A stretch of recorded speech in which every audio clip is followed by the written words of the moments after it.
अस्सलामुअलैकुम वरहमतुल्लाहि वबरकातुहू। कक्षा तीसरी, विषय हिंदी रीडर। आज हम हिंदी रीडर की पुस्तक का पाठ 5 जिसका नाम है कोयल, इसके शब्दार्थ और इसके पुस्तक कार्य करेंगे इस लेसन की। डियर स्टूडेंट्स, लास्ट क्लास में मैंने आपको इस लेसन की रीडिंग करवाई थी और इस लेसन को एक्सप्लेन किया था। आज हम इस लेसन के शब्दार्थ और पुस्तक कार्य करेंगे। सभी बच्चे मेरी बात बहुत ध्यान से सुनेंगे और ये सारा काम आपको अपनी बुक एंड नोटबुक में नोट डाउन करना है इन क्लीन राइटिंग में। चलिए स्टार्ट करते हैं। शब्द अर्थ। इस कॉलम में आपको सारे शब्द दे रखे हैं और इस कॉलम में आपको उसके अर्थ दे रखे हैं। तो पहला शब्द है हमारे पास धुन, और धुन का अर्थ होता है लगन। धुन का अर्थ क्या होता है? लगन। सेकंड है एठी। एठी का मतलब होता है घमंड में चूर। एठी का मतलब क्या होता है? घमंड में चूर, मतलब जिसके अंदर बहुत सारा घमंड भरा हुआ हो। नेक्स्ट है पंचम सुर, और पंचम सुर का अर्थ होता है पांचवा स्वर। संगीत के हमारे 7 सुर होते हैं और पंचम सुर बोलते हैं पांचवें स्वर को। पंचम सुर, पांचवा स्वर, संगीत के 7 सुरों में पांचवा स्वर। ठीक है, नेक्स्ट देखते हैं। समा। समा का अर्थ है मौसम। समा का अर्थ क्या होता है? मौसम। जैसे हमारे गर्मी का मौसम होता है, सर्दी का मौसम होता है, इस तरह से हम समा को बोलते हैं मौसम। नेक्स्ट है निराला, यानी कि अनोखा। आगे देखते हैं। जी। जी का मतलब होता है मन। नेक्स्ट है लुभाने वाला, यानी कि मोहित करने वाला। जो चीज़ हमें मोहित करती है, पसंद आती है, वो चीज़ हमें लुभा लेती है, तो उसे बोलते हैं मोहित करना, अपनी तरफ खींचना। नेक्स्ट है कोपल, और कोपल का अर्थ होता है वर्ष की नई और कोमल पत्ती।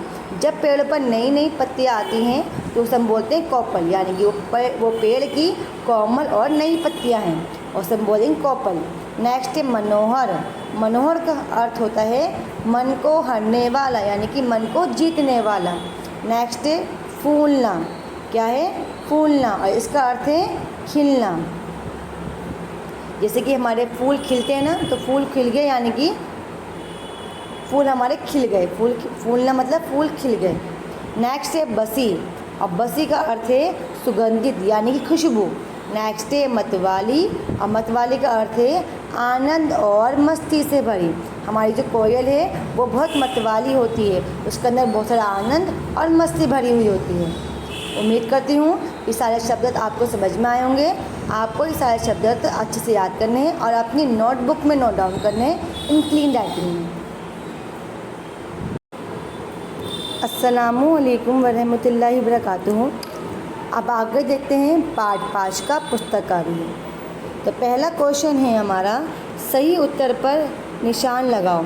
नीचे हमें कुछ क्वेश्चन दे रखे हैं, उस क्वेश्चन के आंसर के लिए कुछ ऑप्शन दे रखे हैं, और जो ऑप्शन सही हमें उसके आगे जो बॉक्स है उस पर ऐड का मार्क करना है। तो पहला क्वेश्चन है हमारा, प्रस्तुत कविता के रचयिता कौन है? यानी कि जो पोएम हमें दी गई है कोयल की, वो पोएम किसने लिखी है? हमें आंसर के लिए ऑप्शन दे रखे हैं, और पहला ऑप्शन है सुमित्रा नंदन पंत, और दूसरा ऑप्शन है अयोध्या सिंह उपाध्याय हरिओद, थर्ड है सोहनलाल द्विवेदी।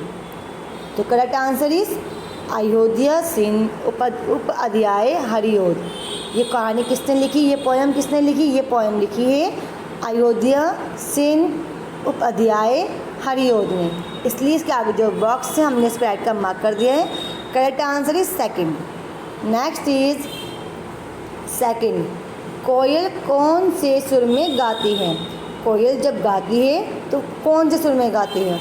हमें आंसर के लिए ऑप्शन दे रखे हैं, और पहला हमारा ऑप्शन है पंचम सुर में, द्वितीय सुर में, सप्तम सुर में।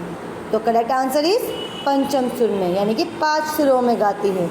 उसके आगे जो बॉक्स है हमने उस पर ऐड का मार्क कर दिया है। नेक्स्ट है हमारा तीसरा, कविता में किस ऋतु का वर्णन किया गया है? हमने जो अभी पोएम पढ़ी है कविता, उसमें किस मौसम के बारे में बात की गई है? ऑप्शन है ग्रीष्म ऋतु का, यानी गर्मी के मौसम का। सेकंड ऑप्शन है वर्षा ऋतु का, यानी कि बरसात के मौसम का। और थर्ड है बसंत ऋतु का। तो करेक्ट आंसर इज बसंत ऋतु का। ये यानी कि जब हमारे नए नए पत्तियाँ आने लगती हैं और हमारे गर्मियाँ चली जाती हैं, थोड़ा सर्दी का मौसम होने लगता है, थोड़ा सूरज गर्माने लगता है, वो कौन सा मौसम होता है? वो होता है बसंत का मौसम। इसके आगे जो बॉक्स है हमने उस पर ऐड का मार्क कर दिया है। अब इसी तरह से इसका नेक्स्ट पार्ट देखते हैं और नेक्स्ट हमें दे रखा है फोर्थ। और फोर्थ है जाड़ा कम हो जाने पर कौन गर्माता है? जब जाड़ा यानी कि सर्दी कम हो जाती है तो कौन गर्माने लगता है? आंसर के लिए हमने ऑप्शन दे रखे हैं। पहला ऑप्शन है चंद्रमा, दूसरा ऑप्शन है तारा और तीसरा ऑप्शन है सूरज। तो कौन गर्माने लगता है? सूरज गर्माने लगता है। जब सर्दी कम हो जाती है तो सूरज गर्मी ज़्यादा देने लगता है, तो सूरज इज करेक्ट आंसर। इसके आगे जो बॉक्स है हमने उस पर ऐड का मार्क कर दिया है। अब इसी तरह से इसका नेक्स्ट क्वेश्चन देखते हैं। नेक्स्ट है हमें कैसी बोली बोलना चाहिए? बच्चों हमें कैसे बोलना चाहिए? इसमें आप आंसर के लिए हम ऑप्शन दे रखे हैं मीठी, कटु यानी कड़वी और कड़क। तो हमें कौन सी भाषा बोलनी चाहिए? हमें बोलने चाहिए मीठी बोली बोलना चाहिए। करेक्ट आंसर इज मीठी। इसके आगे जो बॉक्स है हमने स्प्रेड का मार्क कर दिया है। I hope understand. तो क्लास क्वेश्चन 1 हमारा कंप्लीट हो गया है। अब हम नेक्स्ट क्वेश्चन देखते हैं। नेक्स्ट क्वेश्चन हमारा है क्वेश्चन नंबर 2 और क्वेश्चन नंबर 2 है तुकान शब्दों का सही मेल मिलाओ। तुकान का मतलब होता है ऐसे शब्द जिन शब्दों की आवाज़ बिल्कुल एक जैसे निकलती हो, उसको हम बोलते हैं तुकान शब्द। जैसे कि हमें यहाँ पर कुछ 2 कॉलम दे रखे हैं और जिसकी आवाज़ बिल्कुल एक जैसे निकल रही है, हमें उसको उससे मैच करना है, तो वही हमारे तुकान शब्द कहलाए जाएंगे। तो पहले देखा काली, तो काली को हमने मैच करा है डाली से। काली डाली, इसकी आवाज़ बिल्कुल सेम निकल रही है, तो ये हमारा तुकान शब्द है। काली डाली यानी कि मिलती जुलती आवाज़। नेक्स्ट एठी, तो एठी को मैच करेंगे हम बेठी से। एठी बेठी, ये 2 अलग अलग शब्द हैं, लेकिन दोनों की अलग अलग शब्दों की आवाज़ एक दूसरे से थोड़ी मिलती जुलती है, तो ये हमारा तुकान शब्द है एठी बेठी, इसलिए हमने एठी को बेटी से मैच कर दिया है। नेक्स्ट है खोलो, खोलो को मैच करेंगे बोलो। खोलो बोलो, खोलो को हमने बोलो से मैच कर दिया है। खोलो बोलो, क्योंकि इन दोनों की आवाज़ तुकान शब्द मिला रही है। नेक्स्ट है फलियो, फलियो को मैच करेंगे कलियो। फलियो कलियो, फलियो कलियो एक तुकान शब्द है। नेक्स्ट है सारे, सारे को किससे मैच करेंगे? प्यारे से। सारे प्यारे, सारे और प्यारे कैसे शब्द हैं? तुकान शब्द हैं। जाओगे पाओगे, जाओगे पाओगे, जाओगे को हमने पाओगो से मैच कर दिया है, क्योंकि हमारे सारे शब्द तुकान शब्द कहला रहे हैं, क्योंकि इन शब्दों की आवाज़ एक दूसरे से मिलती जुलती है। अब हम आगे देखते हैं प्रश्न तीसरा, और प्रश्न तीसरा हमें दे रखा है पदांश को पढ़ कर सही उत्तर पर राइट का निशान लगाओ। नीचे हमें एक पोएम दे रखी है यानी कविता, उस कविता को पढ़ना है और उस कविता से रिलेटेड कुछ नीचे कुछ क्वेश्चन दे रखे हैं और उन क्वेश्चन को पढ़ना है, और उसके लिए हमें कुछ ऑप्शन दे रखे हैं आंसर के लिए, हमें सही ऑप्शन पर राइट का मार्क करना है। चलिए स्टार्ट करते हैं। सबसे पहले हम कविता पढ़ते हैं। रंग रंग के प्यारे प्यारे फूल फूल जाते हैं सारे, बसी हवा बहने लगती है, दिशा सब महकने लगती है, तब ये मतवाली होकर कुक कुक डाली डाली पर अजब समा दिखला देती है, सबका मन अपना लेती है। ये हमने इसी पोएम में से कुछ लाइंस ले ली हैं। ये भी हमारी एक पोएम है। हमने इस रिलेटेड कुछ क्वेश्चन से नीचे और आंसर के लिए कुछ ऑप्शन दे रखे हैं और सही ऑप्शन पे हमें राइट का मार्क करना है। चलिए इसे सबसे पहले पढ़ते हैं। अब पहला हमारा सवाल है पदांश का, चारों ओर कैसे फूल खिले हैं। चारों ओर कैसे फूल खिले हैं, और हमें आंसर के लिए ऑप्शन दे रखे हैं। पहला ऑप्शन है रंग बिरंगे और दूसरा ऑप्शन है सफ़ेद। तो फूल कैसे खिले हैं, रंग बिरंगे या सफ़ेद?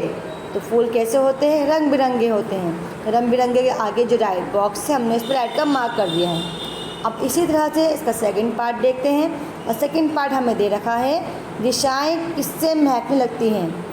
जो चारों दिशाएं होती हैं हमारी वो किससे महकने लगती हैं? आंसर के लिए मैं ऑप्शन दे रखा है, कोयल की बोली से, सुगंधित हवा से। तो किससे महकने लगती है? सुगंधित हवा से चारों दिशाएं महकने लगती हैं। इसके आगे जो बॉक्स है हमने उस पर ऐड का मार्क कर दिया है। अब नेक्स्ट देखते हैं, कोयल मतवाली होकर कहाँ कहाँ कुकू कुकू कुकू करती हैं। तो कोयल कहाँ कहाँ कुकू करती है मतवाली होकर? हमें आंसर के लिए ऑप्शन दे रखे हैं, डाली डाली पर, छतों छतों पर। करेक्ट आंसर इस डाली डाली पर कोयल मतवाली होकर कुकू करती हुई दिखती है। इसका आगे जो बॉक्स है हमने स्प्रेड का मार्क कर दिया है। अब इसी का नेक्स्ट एंड लास्ट देखते हैं। लास्ट हमें दे रखा है, सबका मन कौन अपना लेती हैं। सबका मन कौन अपना लेती है यानी कि जीत लेती है, मैना या कोयल? तो करेक्ट आंसर इस कोयल। कोयल का आगे जो बॉक्स हमने उस पर ऐड का मार्क कर दिया है, क्योंकि कोयल अपने पंचम सुरों से सबका मन मोह लेती है, इसलिए हमने कोयल के आगे जो बॉक्स हमने इस पर ऐड का मार्क कर दिया है। उम्मीद करती हूँ क्लास सबके समझ में आया होगा। आज मैंने आपको पार्ट नंबर 5 के शब्द और पुस्तक कार्य करवाए हैं। आपको इनको अच्छे समझना है, इन्हें याद करना है।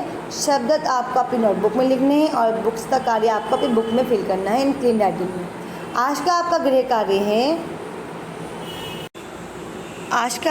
कार्य है पार्ट 5 के शब्द याद करिए और अपनी कॉपी में लिखिए और पुस्तक कार्य अपनी बुक में लिखिए। Thank you, have a nice day.